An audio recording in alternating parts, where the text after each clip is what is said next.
Me wana mi boka bodo Odjè ogbe susu gege wenu. To kan heji mi non tindo JOHANU gbonjo mi on Klisti Jésus tondali nando non la wendagbe podọ nando ma home jrado ho. Mi non sono ma nu pikplon bon owewe dali kele dide asisa ogbe susu gege Klisti ton jrodo. Bon chomion eton lo lukuro kede dali mina so no tindo Odjè ide gbibo eton na gokona mi ngbon nando hode na mado ganon le awufie salon le mehenu kundo biale asupwa sipo le wendo etito Tukla mele podọ Akota le mvemi na mini tunto mi ton ayi nando do mi mando ogbe susu gege lome podọ nando moi to goflame patapata Olido to okwe atonto kiliosi aholu persas ton me yede onde hiahlan ede onde hiahlan Daniel oyín meheton yiro belsazali podọ nugbo we ye onu lo podọ nugbo we nu heye emolo yedo azan daho de ewo sotun onu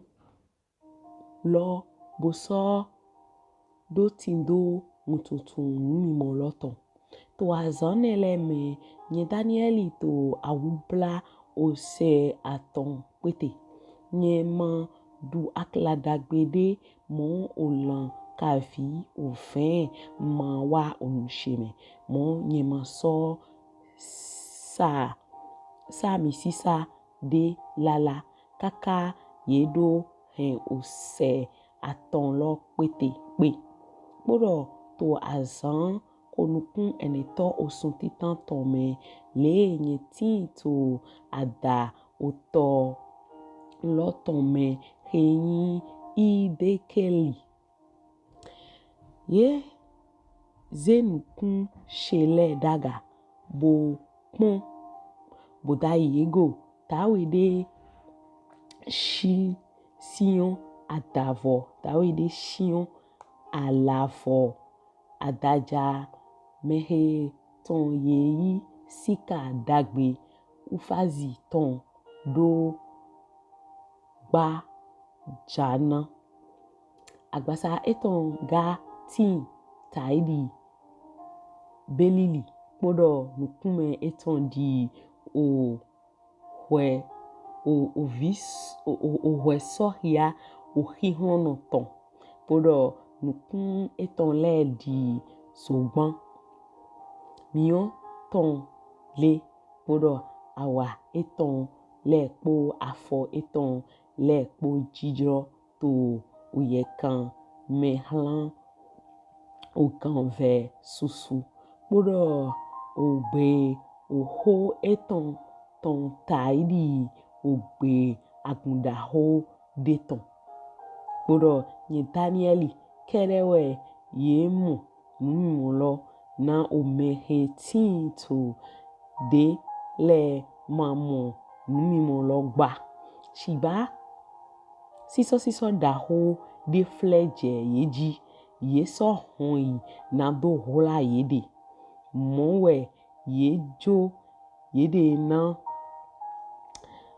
do po akan dai nyebo somo numimo daho he hunhlon de masopoto nye home to fine na ye dio ahwanpe she to nye home na ye dio ahwanpe she to nye home do ogle me nye masotin do hunhlon de kansho nye to ogbe oho eton leton se podọ wenwena nye se ogbe oho eton leton wenenu we ye hemi fle bio amlon siso de me to nukume sheji po nukume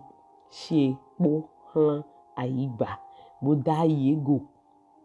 alo de jegui he zemi a hlida do aklo she leji do hezemi ahlida do oklo she leji podọ do alọ pahome alọ sheton leji eso do hlomido Daniel hie omen wana talala tun oho he nyento dido hlanwe bonote titengbe na hie nawe ye na do hlami tivie na hie dewe ye domi hlan tivie. Hallelujah. Podọ hwenwe na ewo kodo oho he hlami nye shite to siso me hwenenu we edo hlami do adibublo Danieli na so azantitan heme hieze aihatoe do nado tun podọ nado hunhe dewe to Jiwheyewhe to enukon nado Jiwheyewhe dewe to Jiwheyewhe enukon ye se oho toe le ye so hemi wa na toe ton wutu shigba ahovi son aholdu pelsazali tome bo alina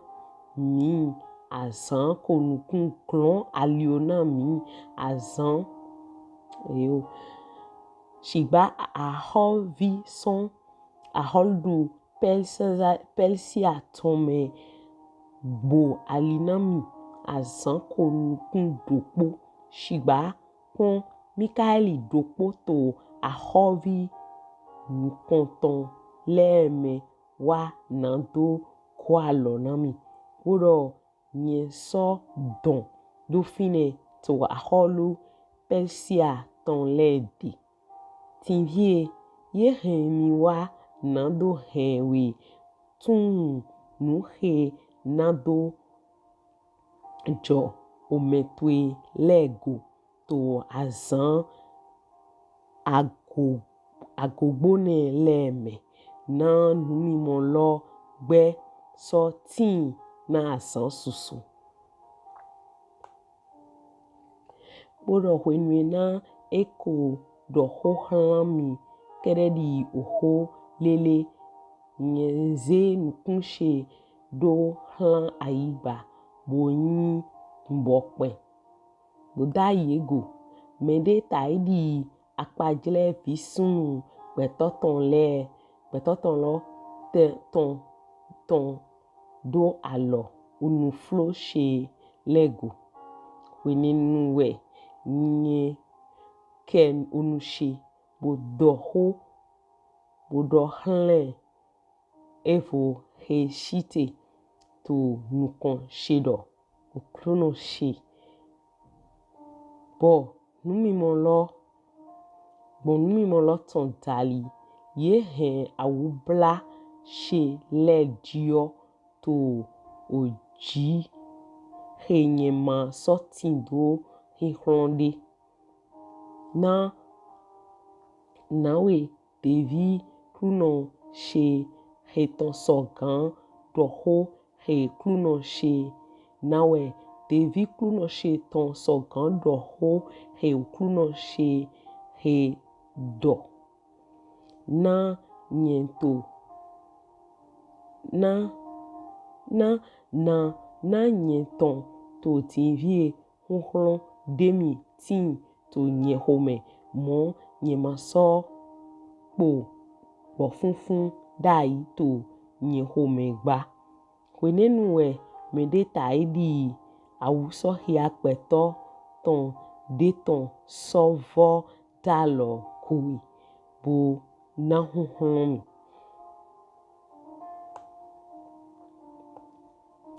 ewo sodomo hie ome unya talala hie ome iwana talala he adibublo jijoho ti hlanwe yi honhlon no mowe yi hlungan podọ wenu na edahwa hlami ye na hlumi nye sodomo gbo Oklunọ shi nito hodọ na lèko na hlumi wenenu we ewodomo lènyo etewutu we ye hemi wajẹ dewi podọ tivie we nyena lego nado huafun he ahovi nado huafun he ahovi pelsiaton podọ wenenu nye chegbonu yi pon ahovi javaniton lo nawa shigba nye nado ene he yéton to wewinwlan nugbo ton lo me nawi podọ mẹdetin he na hlungan ede gbon onu he le tali ga gba adavo Mikael ahovi miton otawulo potọ podọ na yéton to ohwetitan dali osi mediawu lọtọme nye fontite nado dotu homena boso na whlẹn podọ tivie we nye nado nugbolo Jiwheyewhe ta yego aholu aton na gbeso fontite son pelsiame podọ eneto na yi adokunọ lankan hu yemekpo podọ wenu na ewo he hlungan gbon adokun etonme lèko na fon na dan aholu to javani tonton lo podọ aholu hlungan de na so fontite he na yi aholu gbadaho do dugan boso no wa keledi jro eton podọ wenu na ewo na fontite aholu eton na yi gbigba bona so yi mima hlan jehon ene olọn ton le tali shigba hlan ofikun eton magba mo keledi aholu gba eton he na do dugan magba na aholu na yi didon su yedọ na mẹdevo ma yi hlẹ podọ aholu huwajiton na yi hlungan shigba doposon ahovi eton leme na yi hlungan hugan ewo boso tindo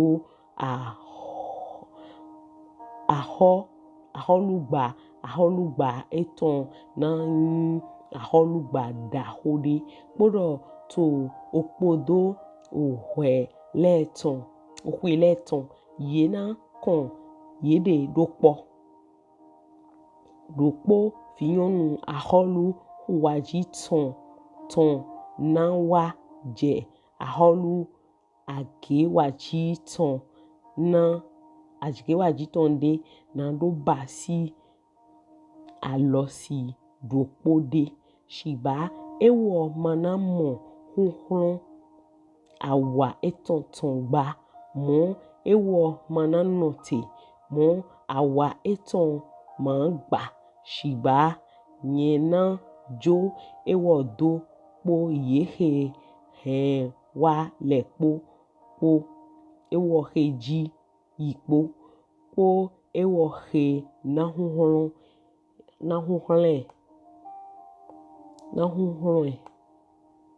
to Odjè ne lèko me shigba ton son alademe son ado eton leme we medena fontite to azonho eton me he na wa ahwanfunto le loji bona bio agbo aholu agewaji ton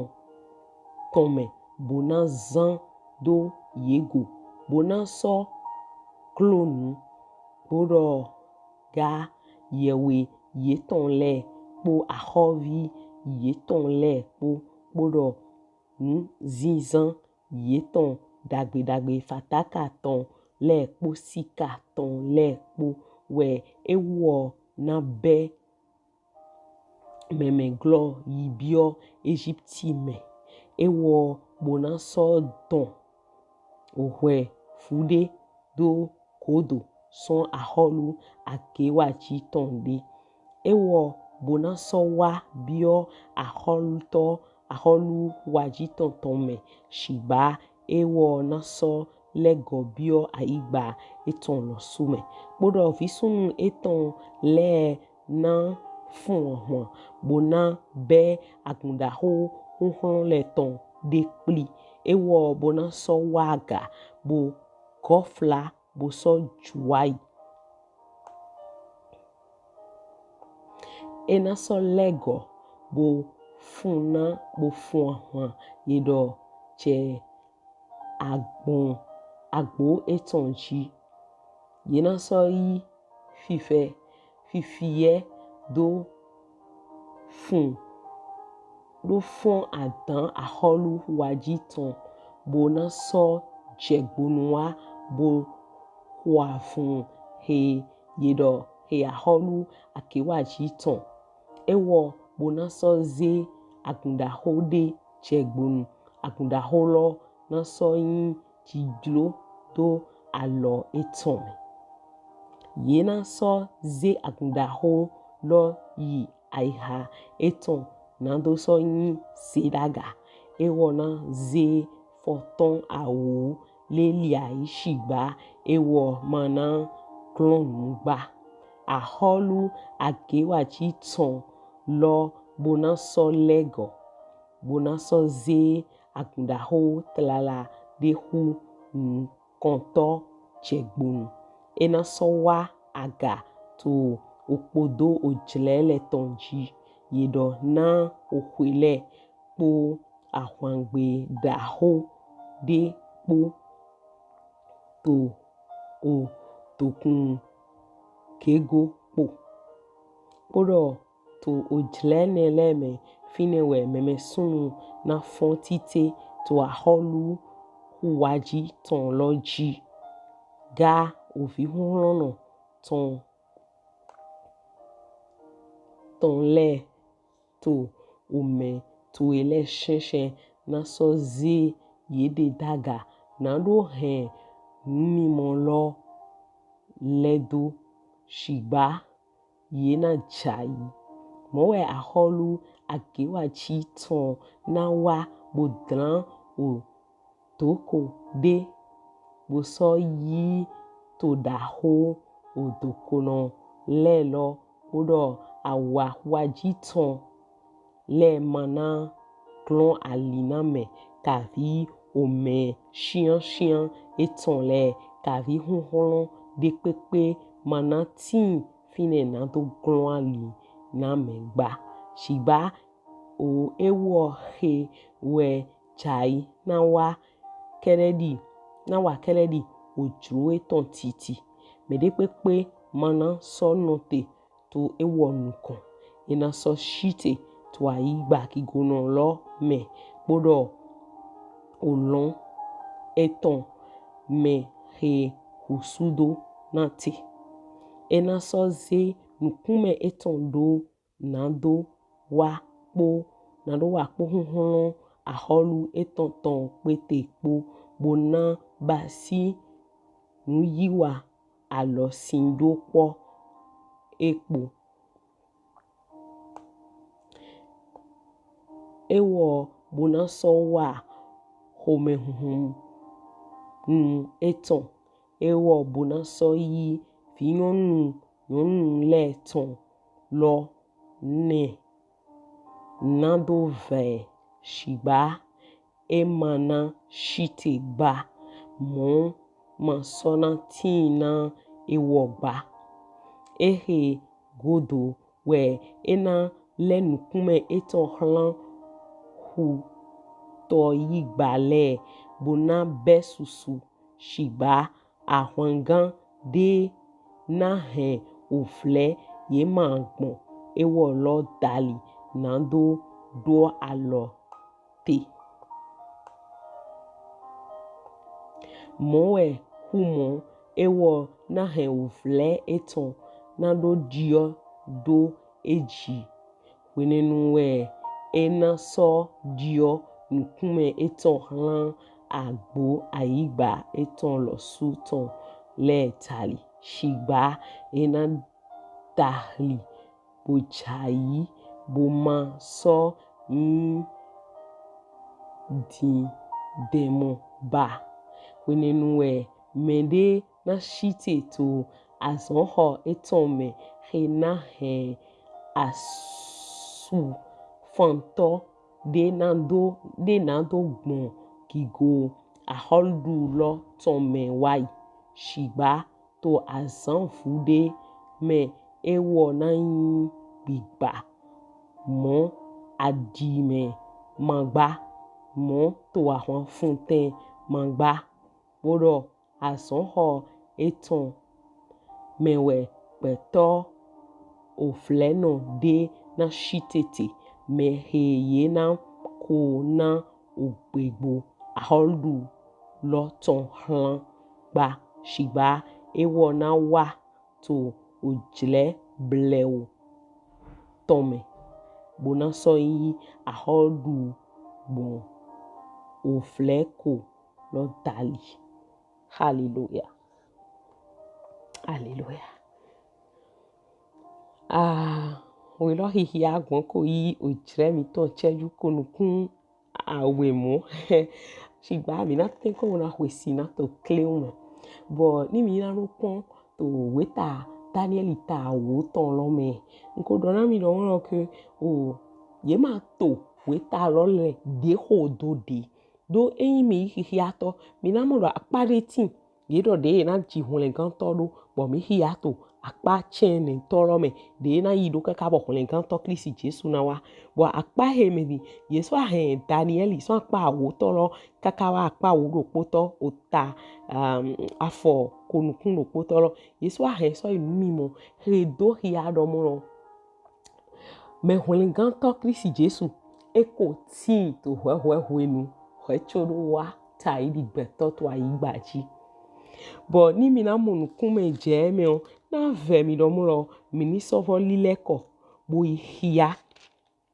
ehein o ta o to lo afọ yéton o aton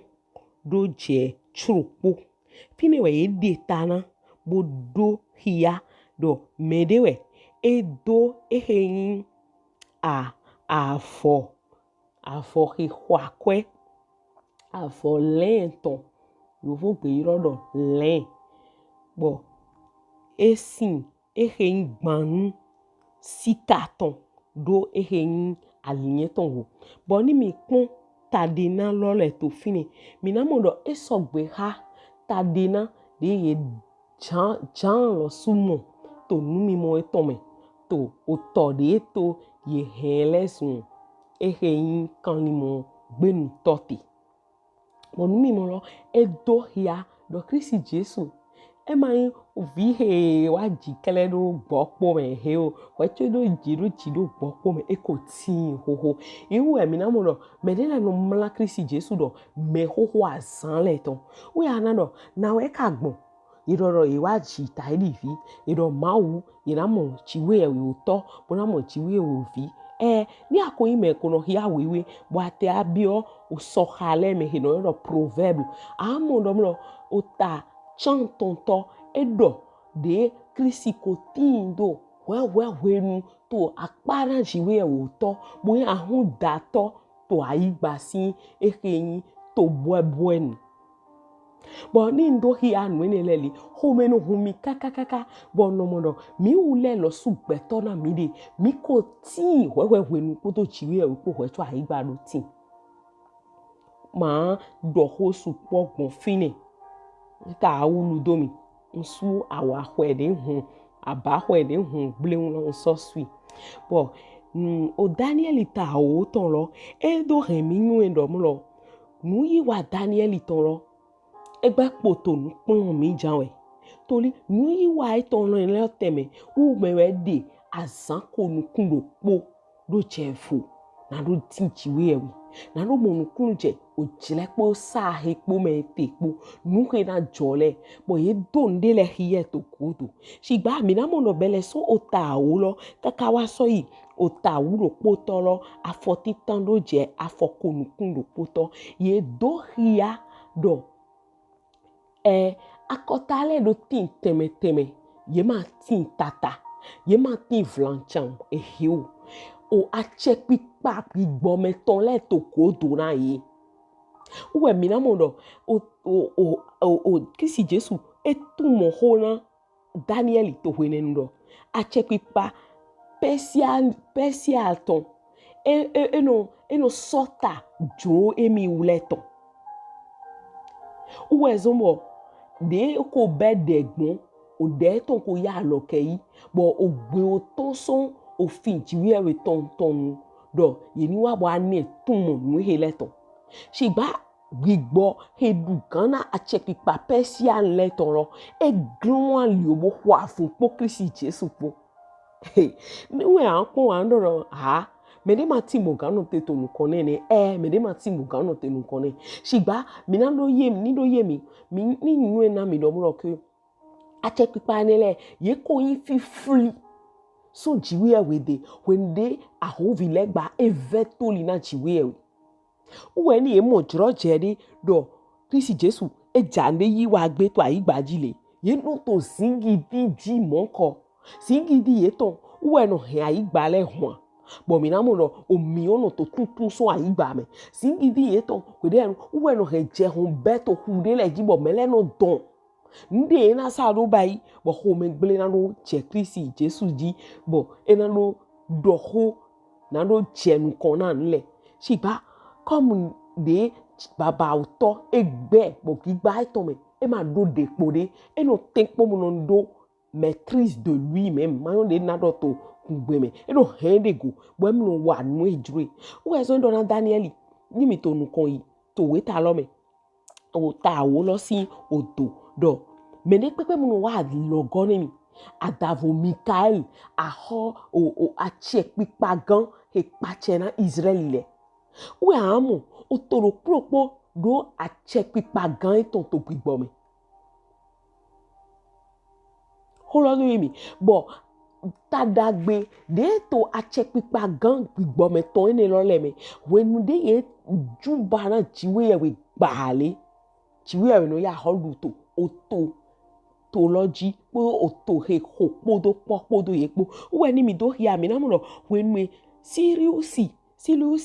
kiliusi edukan ahodu eton me to pese azali lo me wenenu uwe Klisti Jésus lo ya wo sohia Daniel to holodo yemi bo owe ta hele e ma kan Odjè mi le ton hele diamo boya nole jere mi ton he ton le nkan wa igbomo shigba lo e ko yin juai boni ayin medesi ovogwe bo yo histoire ne yoro Alexandre le Grand ni akpon o nui wa eton ye Klisti Jésus do ho eton do otawulo potoro me do woyin mede mede gbigbo si an check pipa le ye defon to Javani tenti Javani lo bayi o royaume Grèce leton Europe fili holodo yemi Persia ton lo e bayi Asie si a check pipa gan le gbigbo meton bo ye kwavu to ide le tenti bo ye ro royaume o agewa jiton podo huwa jiton po ye kwavu to ide le tenti we ena ndela miraro na nyen ka akpo mo nyu hele gbigbo Oklunọ ton we tumo na mi bo den kaswayin ndi donato do we ne wen ko pon to we ti pon che den pon me gbigbo Oklunọ ton no koko na mi na no di donan le di de jeru bon technologie lo po technologie si an longo po uwe den wa do hia achekpipa de gbagbon akoswene son erein javani lo tome wenwe o Alexandre de Grand Tito aigal jifi boro wa nwe do e wa son to ko yawo me di gbẹtọ de do o aho au siècle des siècles ou bien même des millénaires. Bon du to gan su poji aholu du poji iwado ahodu eto manote ne pere manote to John jai to me ye wa pombo versu do ajiji a vivo je be to ajiji bo ma so gamba shigba we to a vivo ene do wa eko kan to akota su poji bo ben ti do eton le bo ene lo e Klisti Jésus do ya Daniel.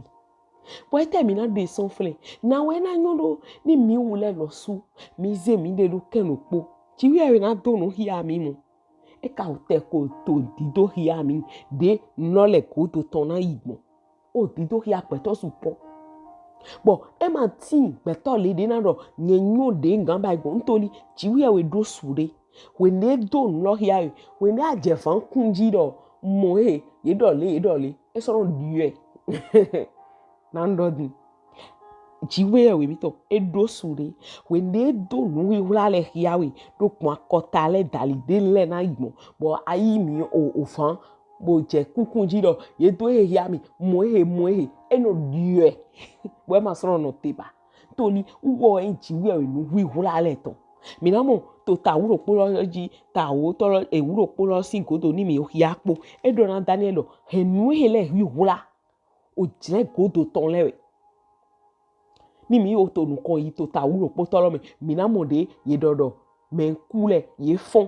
bon mi na ho plado we nu Klisti Jésus eroku wewe do de men koku bo tinto Abraham si awamele ye me po fon wa di do paradise e ba yi fon aho o fon sonku titan hewa chicheme Kolodo ye midi. Ouais, gbẹtọ de pepe klein de do vo. To ai ha wiwe to me Jiwheyewhe no yin wona.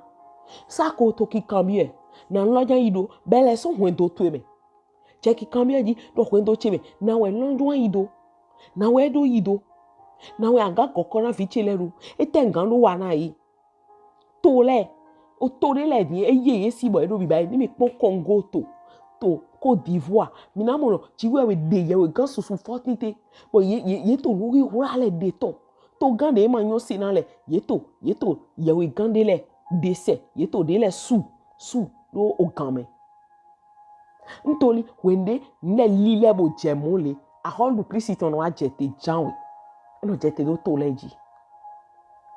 but now when I know ni to gan mi to le when they ye to ye gbagbe na iyan check pipa je hometon he pa cheto akota e ton leji bodo Klisti Jésus we mi le na ni taina e na nyon gba obe do jijo na su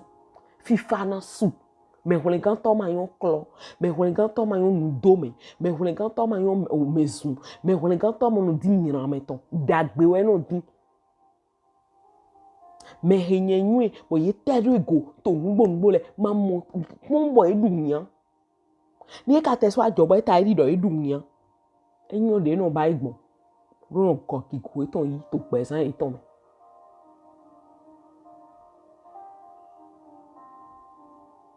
ouais opeche e ya ga han to gan le surtout to gan beneton mayon de ho gbe gan wa gbon la jede